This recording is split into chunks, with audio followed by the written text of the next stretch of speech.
You're right.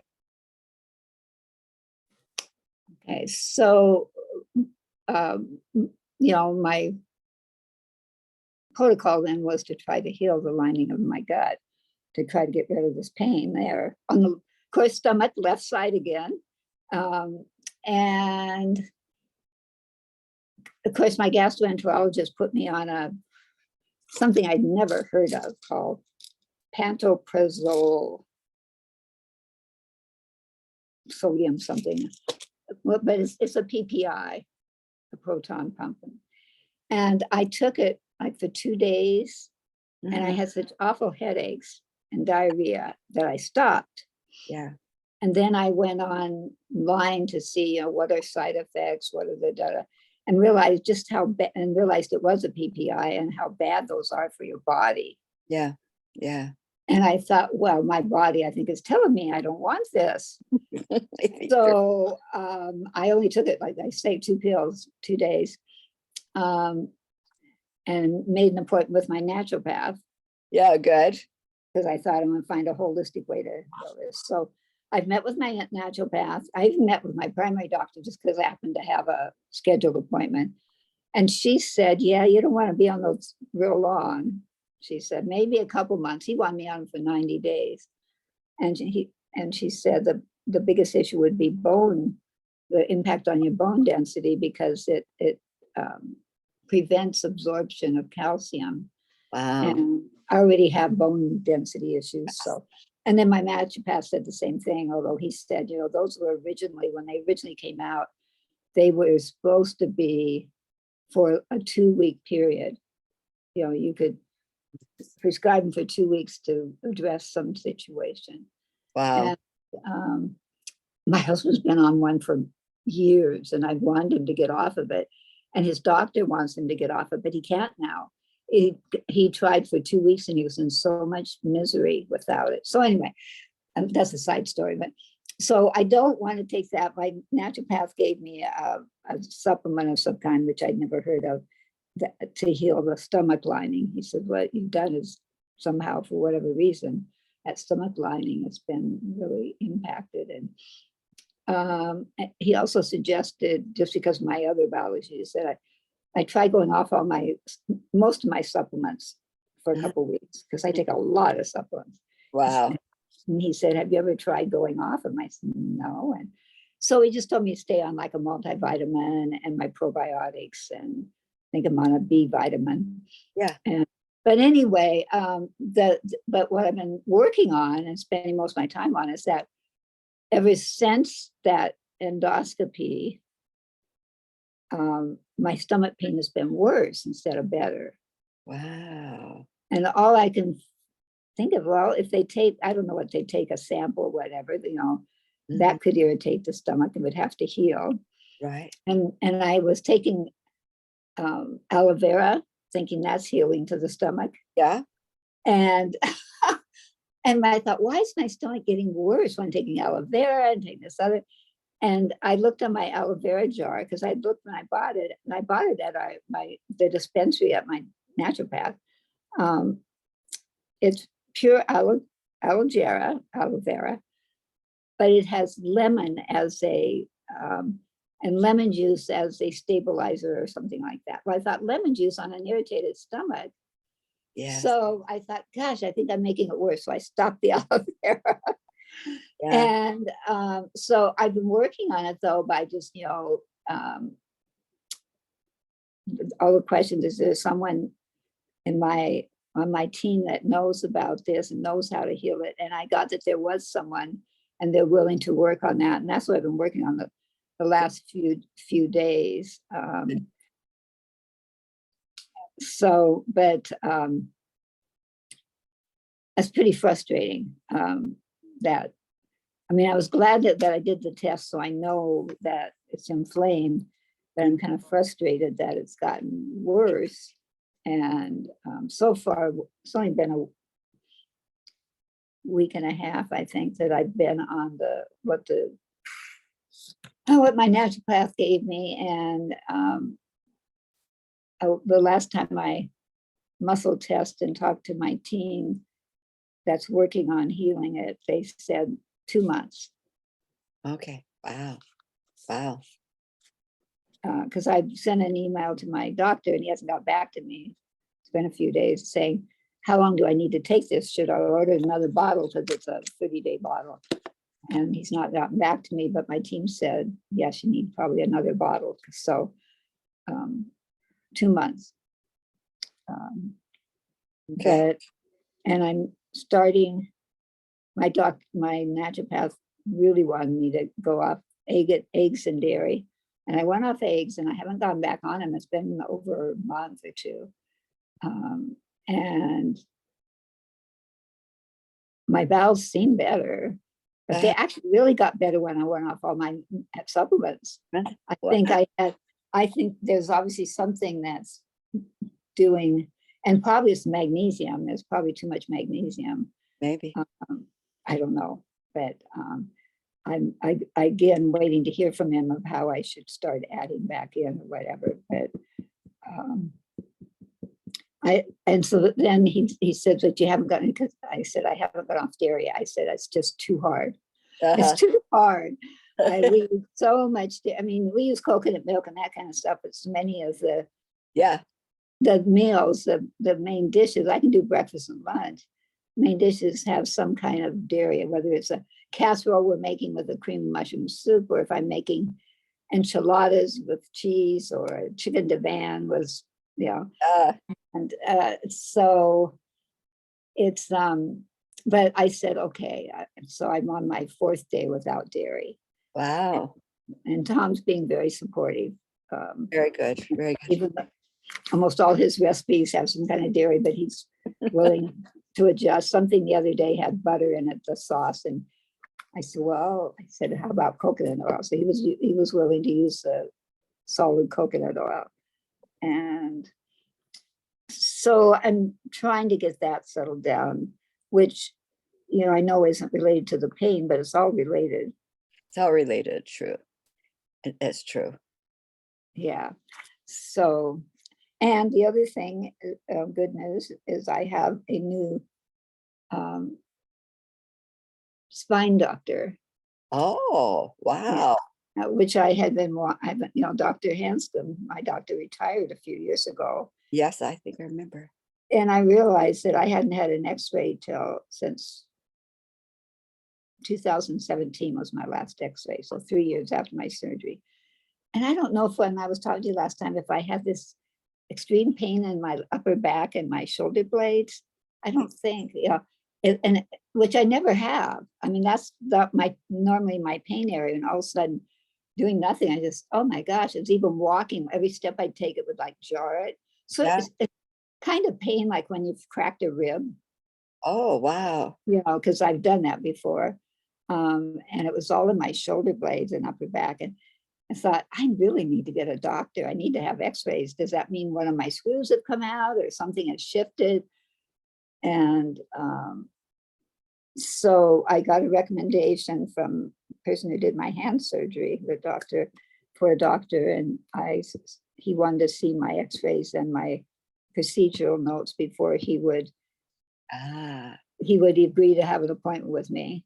So I scanned all that and sent it to him, and they got back to me and said the doctor doesn't feel that he has the resources to, he didn't use the word expertise because he probably doesn't want to say that, the resources and support to handle a back and like yours, and feels that I should go back to Swedish.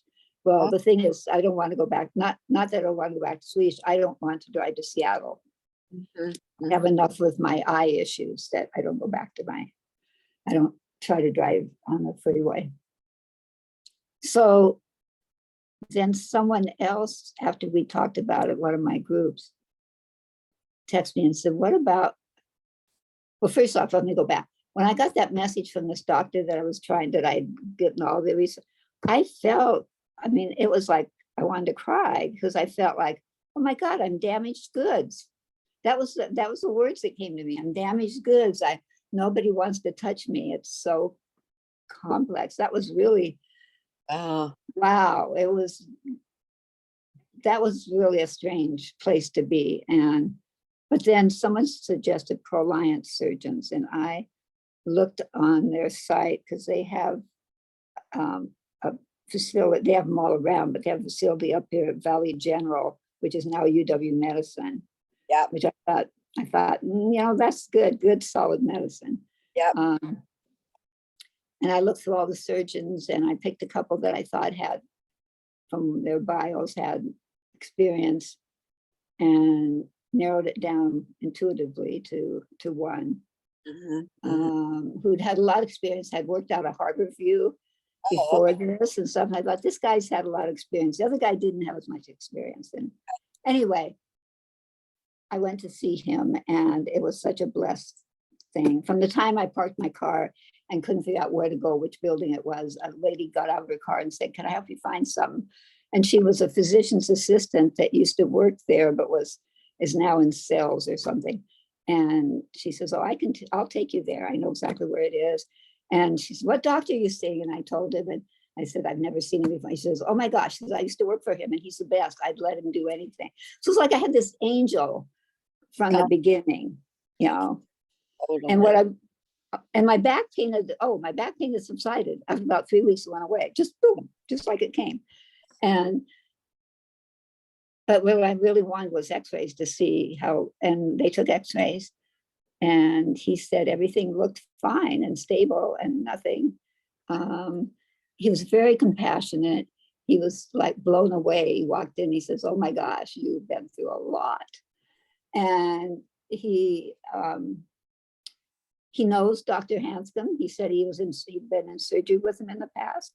And he says, "I have the same kind of philosophy of him." He says, I said, "Have you done surgeries this kind?" He said, "Oh yeah." He said, "But I don't do them." He said, "I don't do them anymore than I have to." He says, they're so hard on the body unless it's absolutely necessary, which mine was necessary. But when I told him about different areas of pain and stuff, I would tell him, I said, "Well, I have pain in my leg." He goes, "Yeah." And I have pain here, and you go, "Yeah." And again, he says, "Lynn, here's the reality for you." He said, "With your back and all the apparatus in your back, I'd be surprised if you told me you didn't have any pain." He says, "You've just got a lot going there." And instead of feeling really bad about that, I felt really good. It was somehow looking at the reality of it. I don't know, it helped me to be with it better. And then to say, okay, from a medical standpoint, yeah, they expect it, but then from an energetic standpoint, we can work on it. I don't know, I just really appreciate it. And he said, "You don't need," I said, "Do I need to come back like in a couple of years and do x-rays?" Or he said, "No." He said, "Not unless you have a problem." And he said, "And if you have a problem, if you get some pain like you did before, give it 2 or 3 weeks. If it doesn't go away, then come back, you have new pain." He says, and I thought, okay, that sounds wise. And the only thing he said that he would be concerned about and watch for would be the screws and stuff I have. And if you see my back, there's lumps in my back where the screws are like pushing out on the skin. You know, you can see I don't have this lumps. And he said, you don't have much fat on your muscle or whatever up there. He said he said, "I'd watch for a protrusion. If one of those screws protruded through the skin or something, we'd need to do surgery to remove the screw." But he said, "I wouldn't recommend surgery otherwise." And he said, "What I'd recommend is you put on 10 pounds. And I said, "Well, I eat. I mean, Tom will tell you, I eat I eat a lot. A lot. I just don't put on the weight." So that's a long story to tell you that. But that feels like it's part of the work we're doing. Yeah. In a way, in that I'm getting things in place to feel, okay, I now have a back surgeon. I don't need him, but I know I've got him if I need him. Yeah. And that feels like that's one thing. And I know that my back is stable, everything structurally. Yes, I have pain from a lot of this stuff in my back. I don't know what to do about my gastroenterologist. He put me on this medicine for 90 days. I haven't called him to tell him that I'm not using it. And I don't feel like I want to. Yeah. Yeah. Because I feel like if I call them or whatever, they'll say, well, if you reacted that, we'll just give you a different type. And my body just says no. Yeah. Anytime I muscle test or pendulum, my body says no, no, no.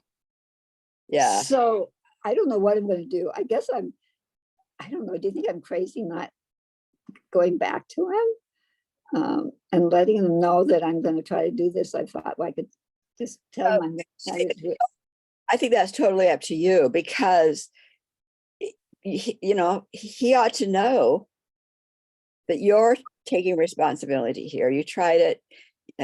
Absolutely, it's not going to work for you, and you've looked for other options that are more aligned with complementary. They could be, I would use the word maybe complementary possibilities, and I'm going to try those and see how they work. So I'm putting prescription medication on hold because of the reaction I had. I'm going another route. No, I think you ought to email him or tell him. Absolutely. Yeah, I've been feeling that way too. I've been wanting to ignore it. It's part of him.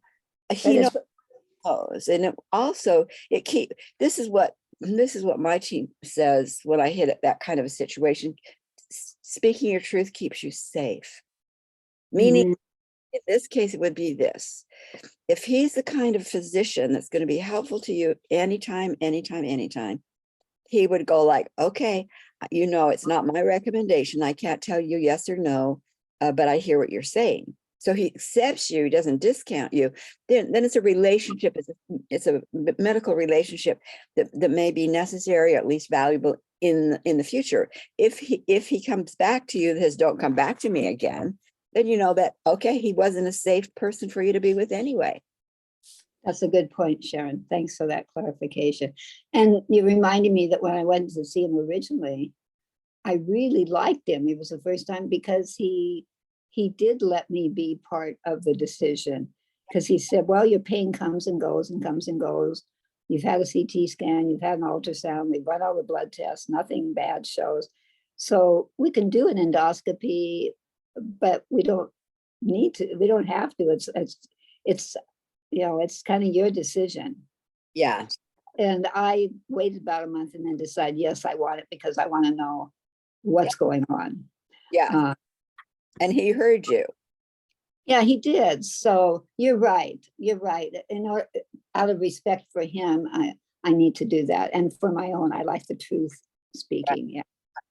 And the thing of it is, I think the reluctance is part of that voice that says you're damaged goods and nobody wants to put their hands or be involved with you.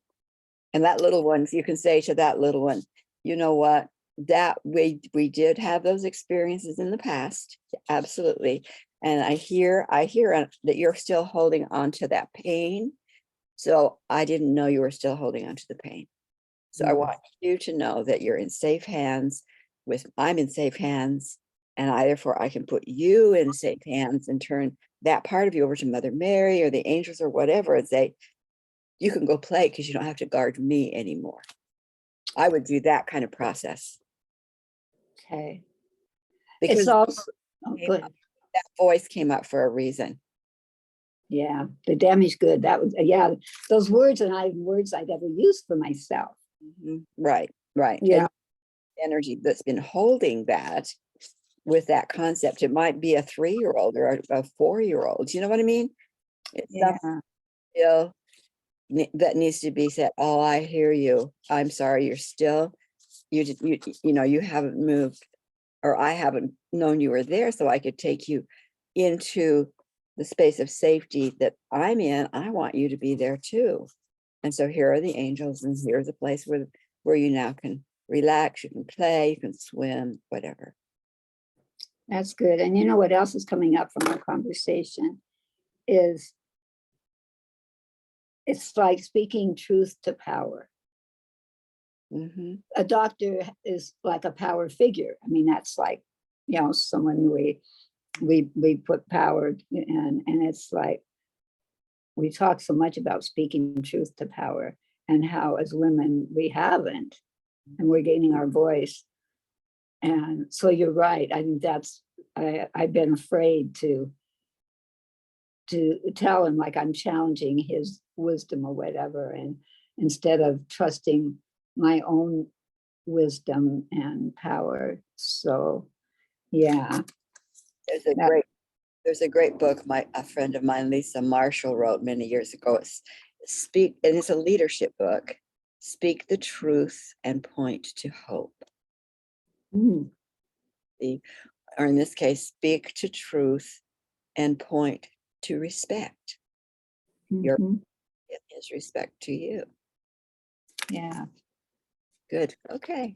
Okay. Well, I didn't know that would lead us to something that's, yeah, I should have known whatever's up is up. That's why it's valuable sometimes to have other eyes on the ball. You know what I mean? Yeah. And I think, as I was saying on the call last Monday. On Monday, time. I had the thing with time. On Monday, that, you know, when I use the who in my energy field, or who in my spiritual team knows about this, why my stomach is not healing, that I struggle with that, because I don't ever know how to hear the voice saying, you know, hearing someone specifically is. But if I ask it, is there someone on my team that knows how to heal this? Brilliant. Then I can use my pendulum or muscle testing or whatever to get a yes or no that I can work with. Yep. And then ask them questions, yes and no questions. So that's working better for me, because that's for years you've been talking with us about how go in and ask who knows, who inside me knows, and I'm going, it doesn't work for me. I don't hear a voice say it's me, you know. So just wording the question a little bit differently. And you know, this is also an example of inner energy change. The new doors open.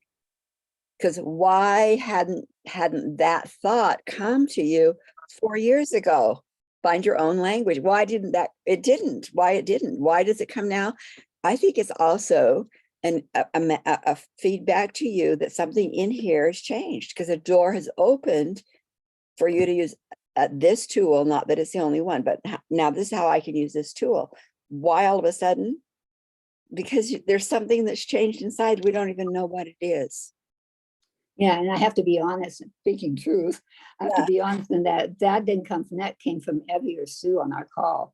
Because I was talking about how I said, how do you guys do this? How do you do this when you go and say who inside me knows? And Evie said, well, you know, I just asked, is there anybody? Is there someone? And I went, oh, I can work with that. Exactly. But this, again, it didn't, you could have asked them that question 5 years ago. And it wouldn't have meant anything. Yeah. The question didn't even come up to you. You're right.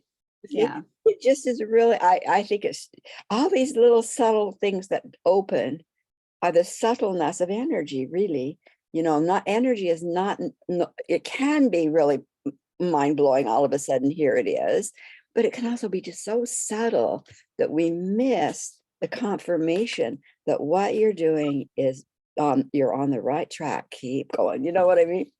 Yeah. Good. So you said you had a new tool for me. 3. That's a bonus. It's a good thing we're gonna, So the first one is this. When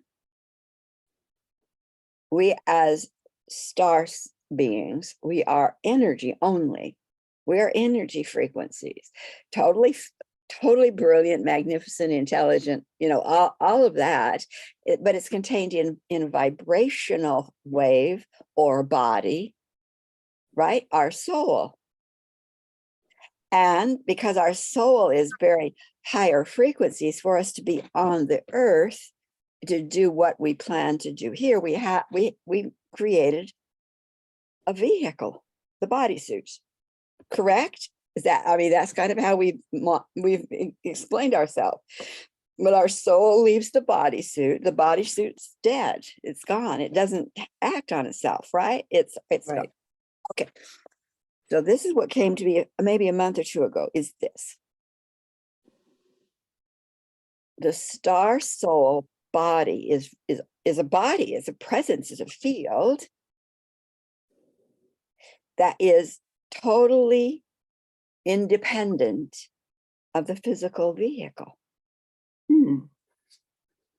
And it simply moves into that physical vehicle because of the earth experience needing a physical hardened body. We souls and the bodysuit itself was always intended to be, you're the captain of the ship with clear communications to the field master of the body. So the team of the body has someone who's in charge, is kind of the master switch maker of the bodysuit. And it's an intelligent field, but it's separate. We have merged them. They become. So when we look in the mirror and we constantly say, this is me, this is me, this is me. Now that's your bodysuit. If you can look through the eyes, then you can see you. But you know how we have merged them. And they said it's time, and we now have the ability to disentangle them. And there's teams that disentangle them. The body soul comes from home, right down all of those 7 worlds onto earth, and it is a clear form, a reflection of our divine family, support, encouragement, agenda. The bodysuit is also a separate design from the 7th world, totally redone with the evolutionary blueprint. So the bodysuit itself comes from a design in the 7th world, and that manifests down when you're born as your body that you can then ride around in. So what we're doing is using our teams and having them disengage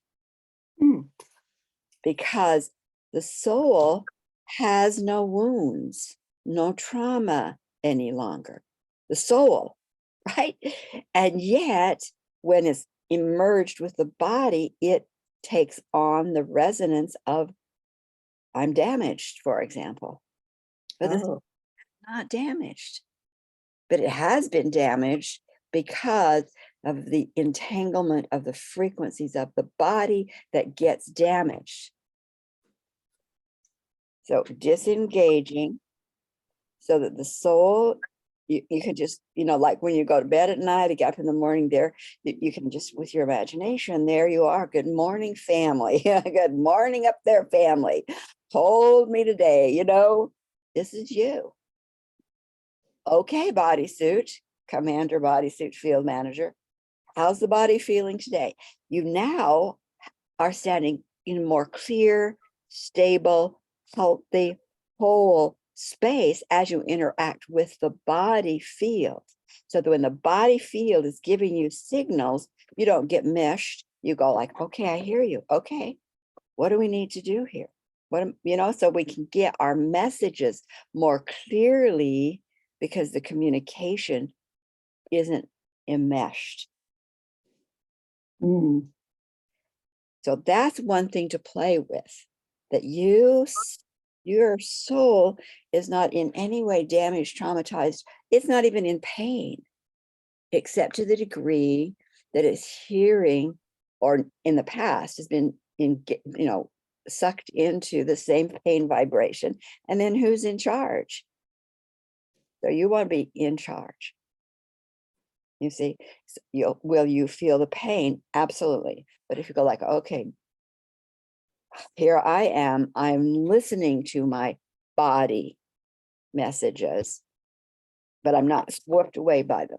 So that's something to play with, because that's you get stronger at.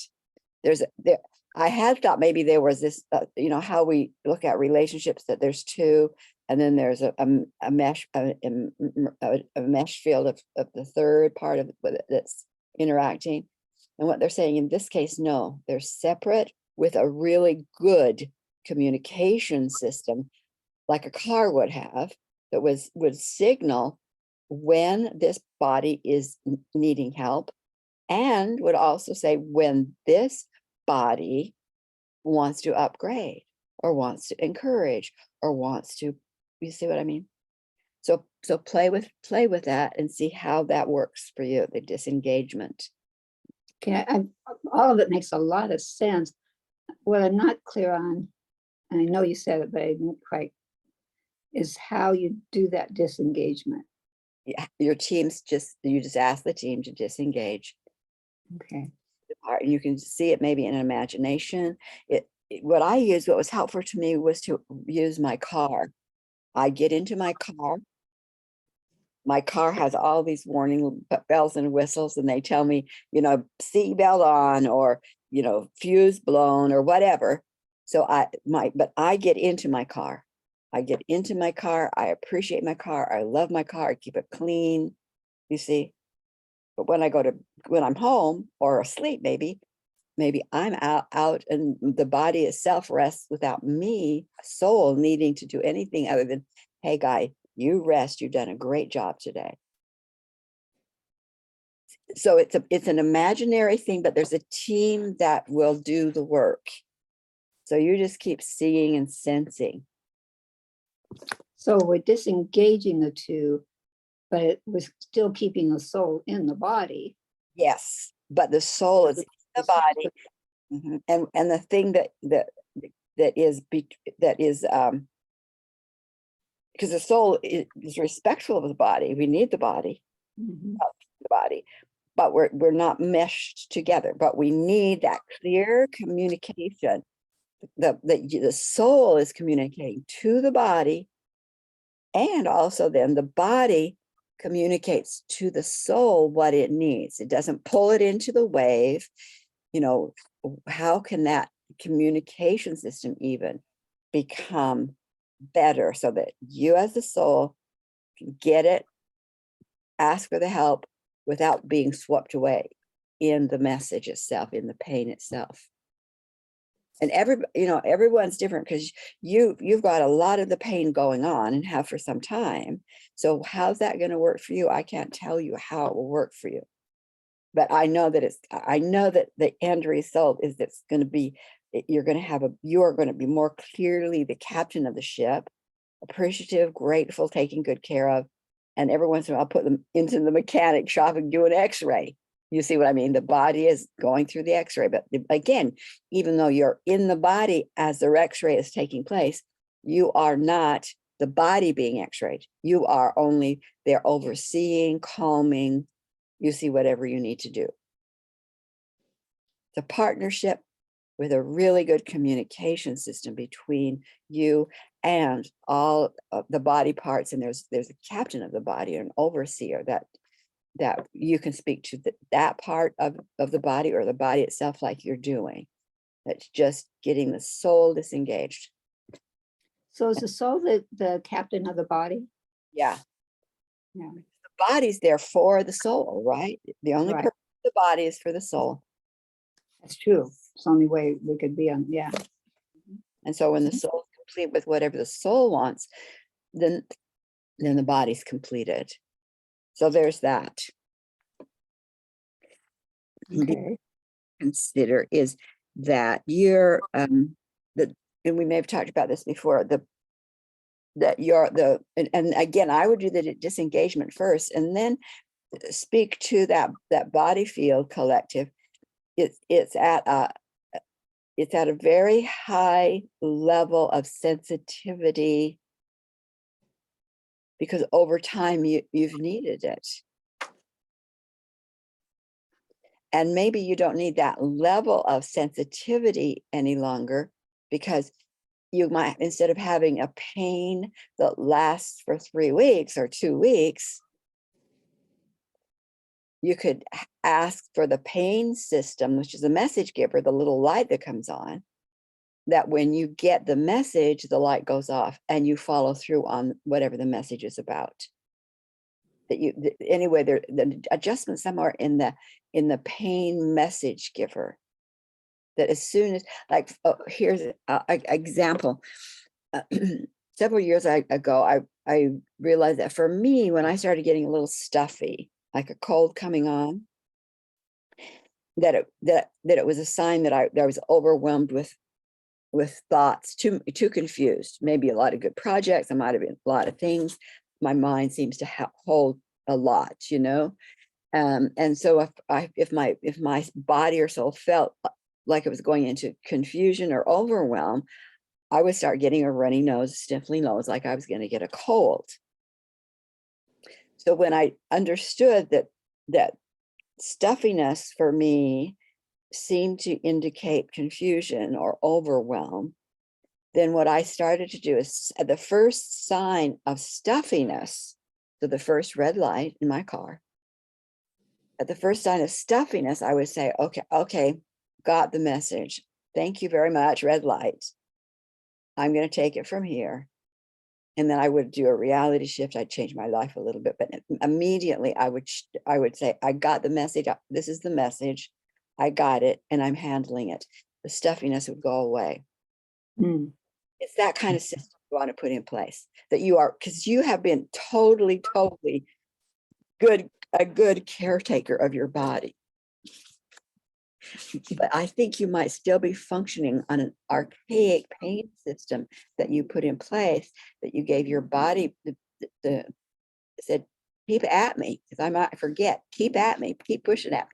But you don't need that any longer, because you're very aware, you take good action. And so you might want to change how the messages are handled. And then the red light goes out, say, I got the message, seems to be X. I've got it handled.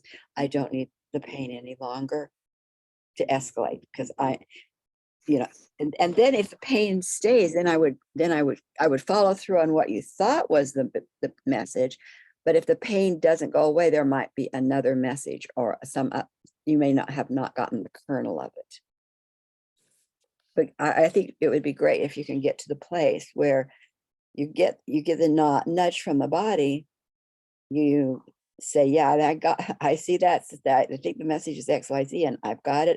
It's well in hand. You don't have to signal me anymore. So you can turn off the signal. So that's the second. Now this third is something to think about and try. So Arleigh and I were talking, and just like, when you and Sue and Evie, you brought up this thing, and all of a sudden a new idea came. So we've been working together on some family situations that is really entrenched, like pathological people, pathological people. And we've been doing work, lots of work. And I said, we're not going to stop. We're going to stay with this if it's the rest of their life, because energetically things are changing, and the outward manifestation might not go away ever, but they won't take the cause into the next lifetime or after lifetime. So I said to her, I said, there are some energies that have been around for an individual for so long that it's like hardened energy. I said, oh my God. She said, we need to do psychic surgery. Mm. And so I said, yeah, I'd not thought about that before, because if it's something hardened, we'll say like a tumor, it's not necessarily a cancer tumor, but it might be an energy construct. And it might take years to keep softening it for it to totally be gone.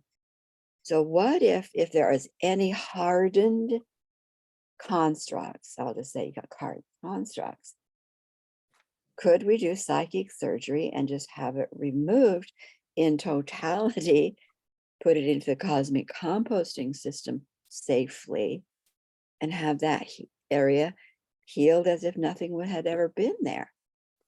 And our team said, yeah, why don't you do it? Why don't you give it a try? So we've been doing that in the last week.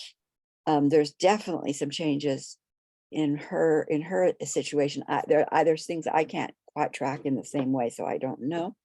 But I haven't asked in your case, but it's a tool of psychic surgery that, again, you would say, is there any, is there a team needed for psychic surgery on anything in my field? And if the answer is yes, I would ask how many points, how many places? 2 or 3, okay. And then what I have done is said, okay, then we need those 3 fields,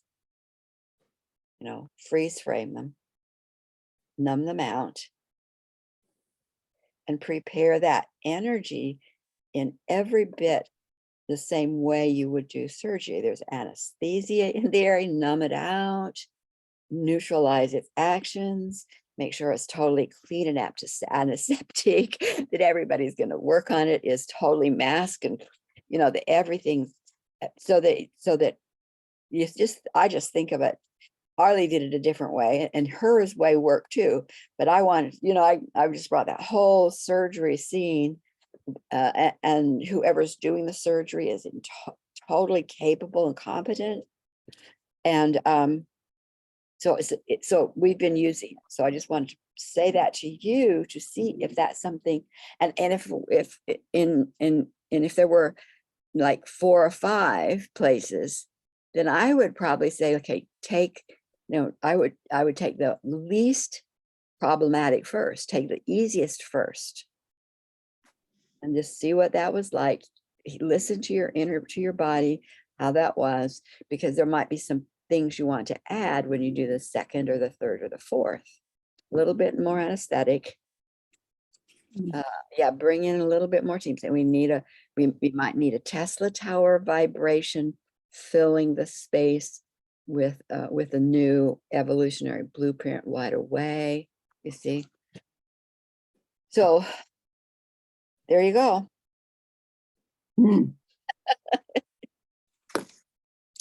That's a lot.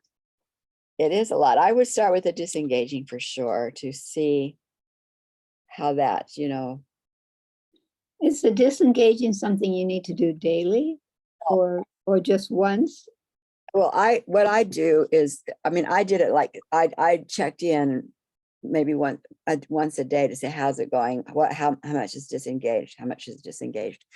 So there was like 10% and then 20 and then 80, and pretty soon it was fine. So I just kind of went until I felt like, okay, there we are. And then what I did, I started practicing with, just like we do, I'm a presence of stability, divine family. I'm a presence. That's what we did. But now I'm in a different presence, and I have clear communication system set up for my body, so that when I would check in with my body or get pain from my body, I make sure that I'm a presence, that I'm solid, that I'm now speaking to and listening to the body as this being of my divine family. So then I just started practicing with it.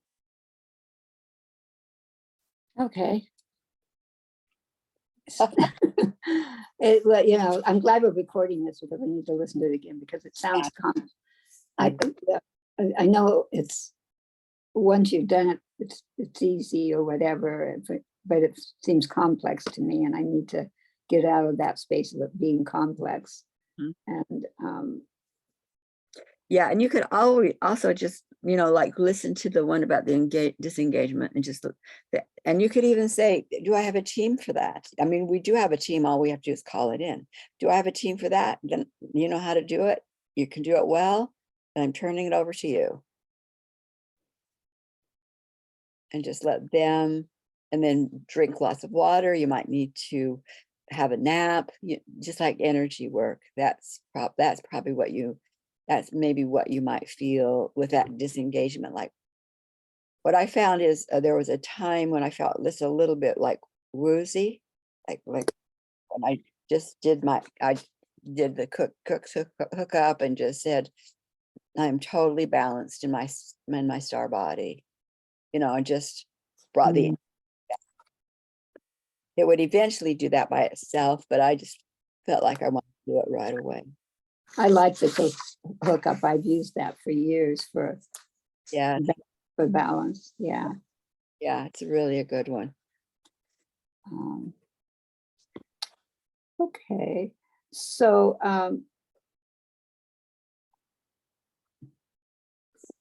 is there anything else as you've done? I know that you work on Me with a group or with other, and are these basically the crux of the things that have come up?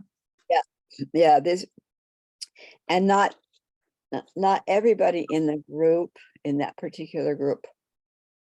I'm not saying here's a couple of tools, because they're not quite, they wouldn't be, they're not at a level of, whatever level they're using their healing tools is perfectly fine for them. But you're at the level where you can understand beginning to use them, tune them for yourself. It's more powerful that you have them also. So Well, I'm definitely feeling more powerful in my being. I can say that. I mean, even just silly things like I was on a Zoom call with someone last month, and she was wearing these big hoop earrings like these. uh-huh. And I was saying, oh, those are really cool. And I went, I've never in my life had hoop earrings ever. Yeah, And I went, I want those. And so I went on Amazon and bought some cheap ones, but it's like when I wear them a lot now because I feel empowered when I wear them. like they look great. And I don't know why. It's more like I just feel more empowered. Wow. And whether it's the circle, whether it's having something bigger, I've always worn tiny ones and not real dangly. And I don't know. It's just, I just see some different things. I like that. Yeah. In me. Presence. You have a different presence when you with those, and it's up. Yeah. Thank you. And even Tom noticed them. He goes, he never comments on my jewelry. Not that I wear much jewelry, but never comments on it. He goes, I really like those. Those are cool. And I go, really? You noticed? And he said, yeah. He says, oh, so. Oh, good. That's great. Seems like that. Oh, there was one thing. I was reading something. I didn't write down where this came from. It goes, it jumped out at me because of the left side thing. Yeah. And the quote was, at some point, I believe arose that taking a pinch of salt with the right hand and throwing it over your left shoulder, if you've heard of that, would counteract any bad luck caused by spilling the stuff. I don't know what they spilled, but the idea comes from an imagined link between the left side and the devil. Oh, interesting. As well as the idea that Satan just can't stand salt. But I went, a link between the left side and the devil. So all this is left, is there some kind of unconscious, I don't know, something in my energy field that I don't know. I raised, even though I was raised as a Christian, we weren't heavy into the devil, but as a Lutheran, there was the devil, and I wonder if I hooked into some belief of if I'd done something that I thought was bad, the devil's taken over. Anyway, have you ever heard that before? A link between the left side and the devil? It's because the outsiders owned the male bodysuit. Right. So they used men for all of their actions. So men left side associated with the devil.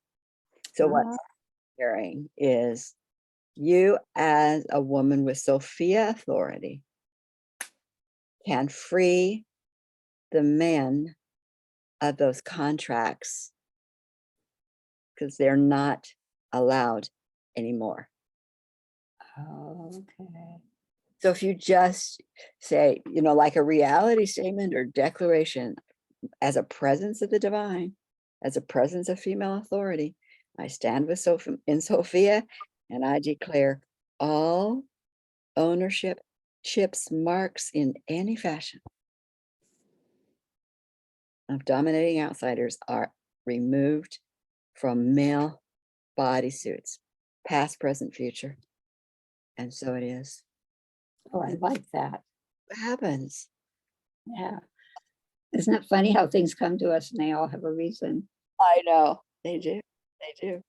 Wow. It makes a lot. It makes for. I've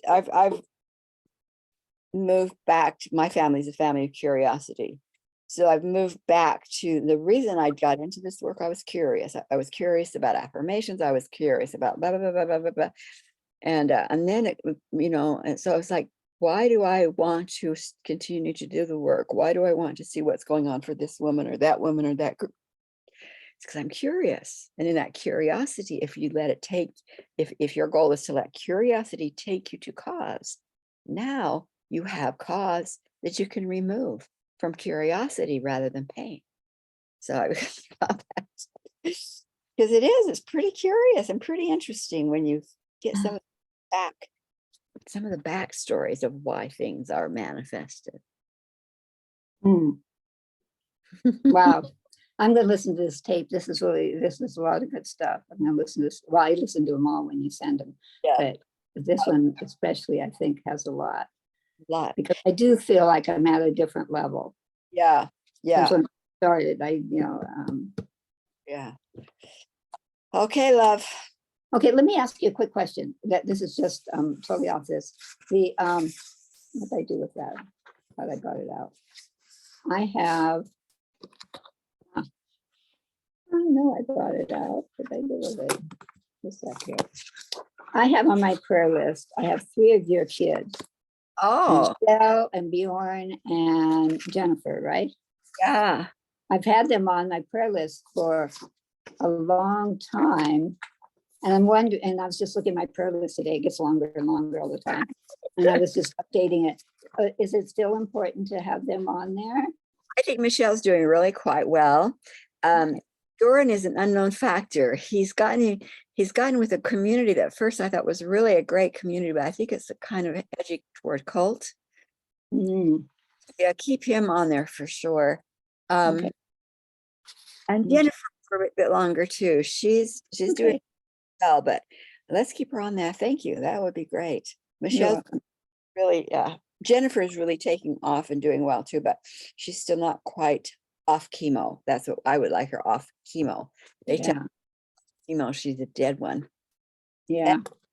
I forgot to bring, I thought I brought my prayer list out with me, and there are 2 other prayer lists. One was Arleigh's daughter. Is that something we should continue with? Lindy's one of the she's Lindsay, yeah. Lindy, right. Yeah, that would be good. Okay, and the other one was, who was that? One of our other people and her husband.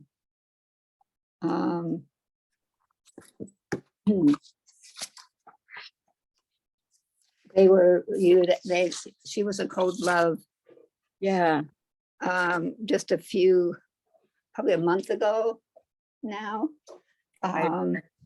She was kind of like, I don't think she'd ever asked before. No, what am I fine? What's funny is I did bring that out because my prayer list is usually sitting on my table here in the bedroom because I do my prayer list first thing in the morning. So I did bring it out to talk with you, but I don't know what I did with it. So I know on some of those cold loves, I really don't know, or I just kind of use my intuition of when to stop, because we don't usually get an update. Yeah. Here it is. I just lifted up my computer. It was underneath lifted up my iPad. Alexandra and her husband. That's who it was. Yeah, I think they're doing fine. I think she's, yeah. Okay, thank you. That's helpful. I need to make room for new ones because the list gets so long. There's so many people that need That- assistance. Yeah. Thank you, Sharon. I appreciate it. Love you, hon. And we'll keep it on. Keep it on. We're learning together. Yeah, and I hope Alexandra will let you record the water ceremony on Monday. Yeah, we will. We usually record Monday. Yeah. I just I might be able to be on, but we've scheduled our carpet cleaning with Zero Res that day, and they won't give you a time. You know, you've got this 6-hour block or something. So I have no idea. So I'm putting out the intention that they'll come in the morning and be done before 2 o'clock, but I don't know. So yeah, I'm sure we'll record it. We do. So we'll make a point to do that too. Okay. Thank you, Sharon. Thank you so much. Blessings. Same to you. Bye, love. Bye.